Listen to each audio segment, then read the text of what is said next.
Students, இன்னைக்கு நம்ம பார்க்க போகிற டாபிக் சமத்துவம். சமத்துவம்னா என்ன?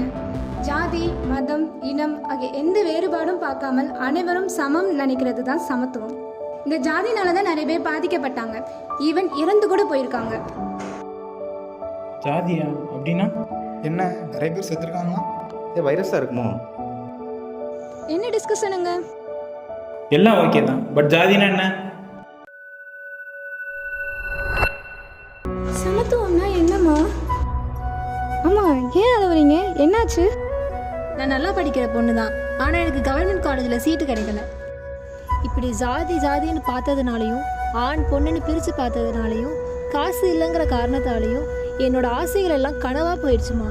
அந்த காலத்தில் இந்த மாதிரி சூழ்நிலைகள் இருந்தனால எனக்கு நல்ல படிப்பு கிடைக்காம போயிடுச்சுமா. உன் ஜாதி என்ன என்று கேட்ட காலம் கடந்து ஜாதி என்றால் என்ன என்று கேட்கும் காலம் இக்காணொலியில் வந்தது போல நம் வாழ்விலும் வரும் என்று எதிர்பார்க்கலாம்.